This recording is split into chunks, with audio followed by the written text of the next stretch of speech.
네, 안녕하세요. 네, 국자아재입니다. 오늘도 선글라스를 껴봤어요. 역시 제가 이 선글라스를 좀 껴야 하도 그 보라카이에서 이 선글라스를 딱 끼고 여러분들께 썰을 풀었던 그 기억 때문인지 이걸 좀 써줘야 더 좀 자연스럽게 말이 나오는 것 같고 옛날 기분도 좀 느낄 겸 오늘 여러분들이랑 하고 싶은 이야기도 되게 재미난 소재를 가져와 봤습니다. 많은 유튜버 분들이 그런 얘기를 했고 사실 저도 그런 얘기를 한 적이 있어요. 일본에서는 남을 별로 신경 안 써도 된다. 남을 그닥 의식하지 않아도 된다. 이런 이야기를 한 적들이 있습니다. 그래서 그것이 한국 사람들이 일본에서 생활하게 되면 나름대로 좀 편안한 장점으로 다가온다. 뭐 이런 이제 이야기인데 엄밀히 말하면 사실 그 표현이 틀렸다라는 생각이 들기도 합니다. 어쩌면 일본이 오히려 한국보다도 훨씬 더 남을 의식하고 신경을 써야 되는 나라일 수도 있겠다라는 생각이 들고요. 한국이나 일본이나 제가 봤을 때는 두 나라 다 굉장히 남을 신경 쓰고 의식을 하고 사는 나라들입니다. 다만 남을 의식한다라는 게 좀 결이 다를 뿐이죠. 그래서 오늘은 여러분들과 함께 하고 싶은 이야기가 한국과 일본이 남을 의식하고 신경 쓰는 게 어떻게 다른지에 대한 얘기를 한번 해볼까 합니다. 재밌네. 아니, 일본에 대해서 할 얘기 참 많네. 재밌네요, 진짜. 한국이랑 비교하니까. 일단 한국 사람들이 남을 의식하고 남을 신경 쓴다는 거는 역시 비교겠죠. 내가 남과 비교도 많이 하고 또 내가 타인으로부터 많이 비교 당하죠. 그런 부분에 있어서 사실 남을 되게 신경 쓰고 의식 안 하기가 힘들죠. 제가 늘 얘기하지만 대한민국은 굉장히 극도의 경쟁 사회잖아요. 경쟁이라는 게 뭡니까? 내가 경쟁해야 될 대상 당연히 신경 써야죠. 그래서 한국에서 남을 의식하거나 신경 쓴다는 거는 바로 이런 비교와 경쟁에 의한 그러한 의미라고 저는 생각이 들거든요. 또 우리가 한국 사람들이 좀 이것도 안 좋은 건데 굉장히 이 자랑질을 많이 합니다. 사실은. 좀 허세가 있어요, 한국 사람들이. 그럼 일본이 허세가 없느냐? 일본도 허세가 쩔어요. 일본에 오래 사신 분들 알 텐데 한국 사람들의 이 허세와 일본 사람들의 허세가 좀 달라요, 결이. 야, 할 얘기 진짜 많네. 다음에는 한번 한국 사람들의 허세와 일본인들의 허세에 대해서 이 차이점에 대한 얘기를 한번 해봅시다. 일본에서 남을 신경 쓴다는 거, 일본에서 남 정말 많이 신경 써야 돼요. 정말 다시 한번 얘기하지만 일본은 남 별로 신경 안 써도 돼. 남 의식 안 해도 돼. 이거는 사실 틀린 말입니다. 일본에서의 그 남을 신경 쓴다는 거는 역시나 그 일본 사람들의 성향인데 제가 얘기했잖아요. 메이와쿠라 그래서 일본 사람들은 남에게 민폐 끼치거나 남을 방해하는 거 극도로 조심스러워하고 싫어한다. 반대로 내가 남으로부터 타인으로부터 어떤 방해를 받는 거 이것도 굉장히 싫어하고 일본은 또 관용의 사회가 아니다라고 제가 이야기를 한 적이 있어요. 제가 예를 들어서 말씀을 좀 드려보겠습니다. 일본 같은 경우 저희 아내를 좀 예를 들어볼까요? 길을 가다가 우리들이 잘 모르는 길이 있으면은 지나가는 행인한테 가끔 물어볼 때가 있잖아요. 물론 요즘엔 뭐 네이버 맵이라든지 구글 맵 이런 게 하도 발전해서 사실은 길을 찾는 데 있어서 사람들한테 물어보는 그런 비율이 예전보다 준 건 사실이지만 그래도 우리가 생활을 하다 보면은 잘 모르는 데 갔을 때 길을 물어보는 일들이 있어요. 한국 사람들 잘 물어봅니다. 저 같은 경우도 한국에서 어딜 갔어. 근데 잘 모르겠어. 그러면 지나가는 행인분들한테 양해를 구하고 길을 물어봐요. 그러면 되게 친절하게 알려주시죠. 근데 참 저희 아내가 재밌는 게 이거는 연애 때부터 그랬는데 우리가 어디 가잖아요. 같이 일본에서. 그래서 예를 들어서 뭐 아내랑 어떤 역에 뭐 맥도날드에서 누굴 만나기로 했어. 근데 저희 아내가 그냥 지나가는 그 지역에서 그 역을 많이 이용하는 사람한테 물어보면 금방 알 수 있는 건데 역마다 다 있진 않지만 지도가 있어요. 벽에 붙어 있고 출구들이 쫙 표시되어 있고 그 출구에는 나름대로 그 지역의 랜드마크들이 이렇게 표시되어 있거든요. 아내가 막 그 지도를 찾는 거야. 그 지도가 어디 붙어 있는지 모르잖아요. 그럼 그 지도를 막 찾다가 시간을 낭비하고 또 지도를 못 찾겠으면은 스마트폰을 열어서 막 구글 맵을 뒤지는 거예요. 끙끙대면서.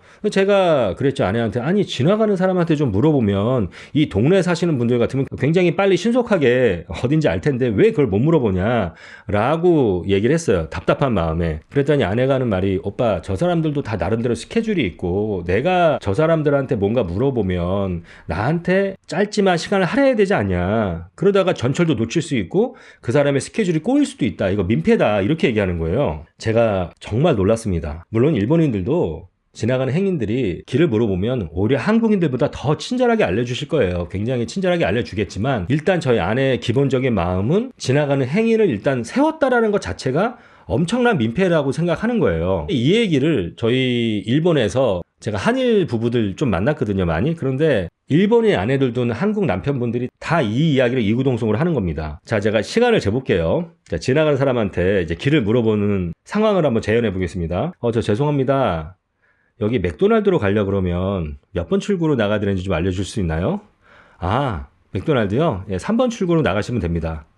네, 10초도 안 걸려요. 한 7, 8초면 끝날 수 있는 대화거든요. 그런데 이 10초도 안 되는 시간 때문에 지나가는 행인이 전철을 놓친다? 길거리에서 우리가 길을 지나가다가 행인한테 뭔가를 물어볼 때에는 알잖아요. 굉장히 바쁘게 지나가는 사람을 억지로 세워놓고 물어보진 않잖아요. 딱 봤을 때 저 사람이 좀 걸음걸이도 그렇고 이 액션도 그렇고 뭔가 좀 여유가 있어 보이는 사람들한테 물어보지 않습니까? 저 같은 경우는 주로 가와이한 여성분들한테 또 재밌는 게 뭐냐면 예를 들어서 한국 같은 경우는 뭐 은행 업무라든지 보험 업무라든지 무언가 어떤 뭐 전자제품을 샀다. 근데 무언가 물어보고 싶어. 그러면 각 그 브랜드들마다 고객 서비스 센터가 있잖아요. 거기에 전화를 걸어서 일반 소비자보다는 훨씬 더 그 상품에 대해서 시스템에 대해서 이해도가 뛰어난 고객 응대의 교육을 받은 직원들에게 전화해서 물어본단 말이에요. 전화 상담을 합니다. 저희 아내 같은 경우는 이 고객센터에 전화 거는 것도 굉장히 어려워하더라고요. 내가 뭔가 알고 싶어. 그러면 그 회사의 공식 홈페이지에 들어가서 끙끙거리면서 막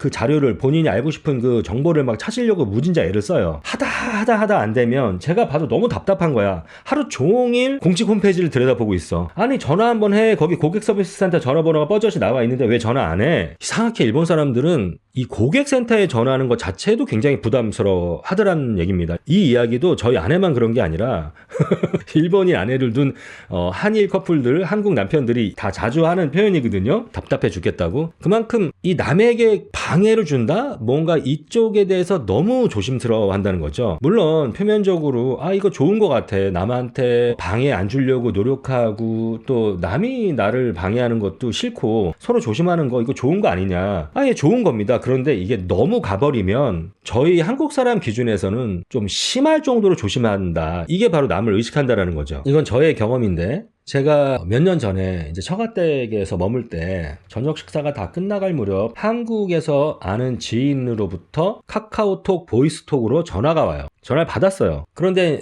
저녁 먹은 지도 얼마 안 됐고 좀 시원한 공기도 쐴 겸 해서 제가 밖으로 나갔습니다. 저희 여기 처가댁이 여기가 배드타운이거든요. 일본에 사시는 분들 아시겠지만 정말 대도시의 다운타운을 제외하고는 조금 교외로 빠지면 이 배드타운이 굉장히 조용하거든요.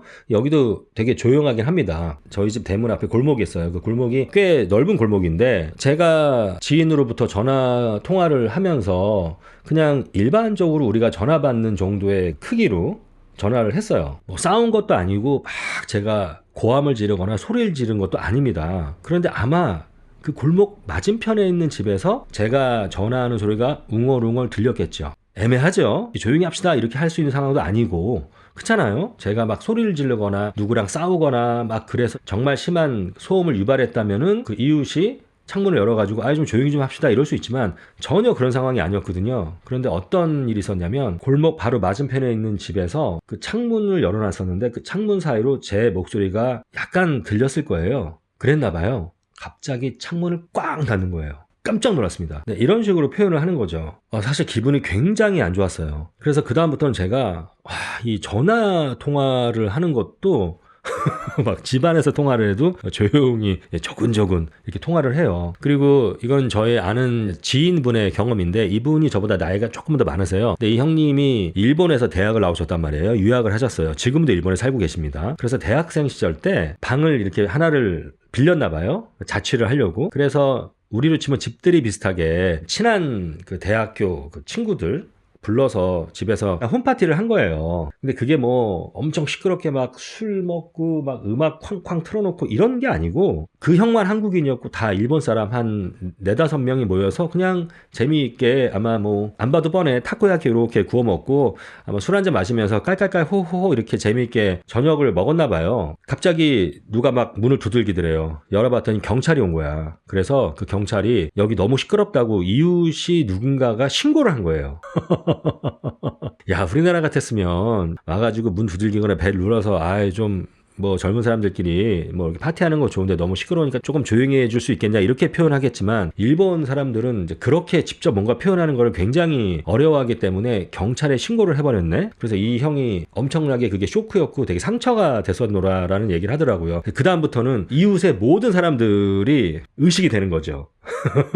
그래서 아주 그냥 숨 죽이고 쥐 죽은 듯이 살았다는 얘기를 저한테 한 적이 있습니다. 자, 그만큼 일본에서는 이 남에게 뭔가 이런 민폐나 피해를 주는 것에 대해서 극도로 꺼려하기 때문에 굉장히 남을 의식해야 됩니다. 좀 한국과 결이 다르죠. 그리고 제가 늘 얘기했듯이 일본의 그 집단주의가 되게 심하다. 어떤 조직에 속해 있잖아요. 그것이 학교든 회사든 아니면 어떤 사모임이든 그 조직에서 튀면은 좀 곤란한 상황이 됩니다. 그 조직에서 요구하는 이 멤버들에게 요구하는 사항들이 있잖아요. 그거를 좀 선을 넘어가거나 그러면 이즈메를 당하거든요. 왕따를 당한단 말이에요. 그래서 일본 사람들은 어디 조직에 속하면 자기 자신의 컬러를 최대한 죽이고 그 조직의 컬러를 따라가게 된다고요. 이것 또한 내가 중심이 아닌 어떤 상대방, 남을 의식하는 어떤 행위이다라고 볼 수 있습니다. 그리고 또 일본이 형식주의가 굉장히 강하잖아요. 그래서 이럴 때는 뭐 이런 옷을 입어야 되고 저럴 땐 이렇게 복장을 갖춰야 되고 이렇게 행동해야 되고 저렇게 행동해야 되고 이런 어떤 사회적 그 약속과 합의가 되게 많아요. 그런 것들을 지키고 살아야 된다. 그것들도 내가 아닌 타인들을 의식한 그런 거 아니겠습니까? 그래서 제가 여러분들께 하고 싶은 이야기는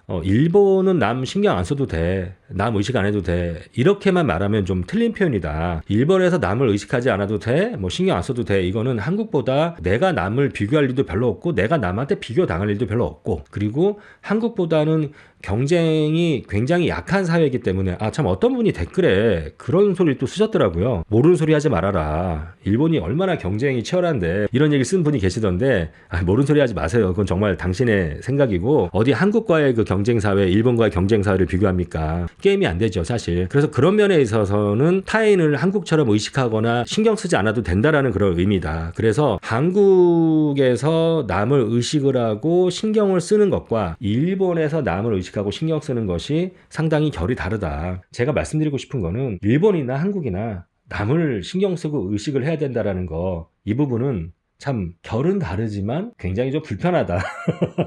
그럼에도 불구하고 한국에서 남을 의식하는 것보다 차라리 일본에서 남을 의식하고 조심하고 살아야 되는 게 훨씬 좋은 것 같다 이렇게 말씀하시는 분들도 계실 수 있고 또 어떤 분들은 차라리 한국이 낫네요. 일본 그 숨막혀 살겠어요. 이렇게 생각하시는 분들도 있을 것 같아요. 이게 어디가 뭐 더 좋다 나쁘다라기보다도 그만큼 다르다. 다만 저도 그런 얘기를 한 적이 있었고 그리고 많은 유튜버 분들이 그런 얘기를 한 적이 있기 때문에 일본이란 나라가 그런 나라는 아니다. 일본도 정말로 한국과 다르지만 남 오질나게 신경 써야 되고 남 오질나게 의식하고 조심스럽게 살아야 되는 나라다라는 걸 여러분들께 좀 알려드리고 싶었습니다. 네, 오늘 이야기 여러분들이 재밌었다 혹은 공감이 가거나 도움이 됐다. 구독과 좋아요 아시죠? 사실 지금 이 영상 찍는 것도 저희 처가댁이 단독주택이고 바로 앞에 정원도 있고 집이 작은 집이 아닌데 나름대로 조심해서 지금 볼륨 조절해 가면서 영상 찍고 있습니다. 네, 이상 처가댁 거실에서 국자였습니다. 감사합니다.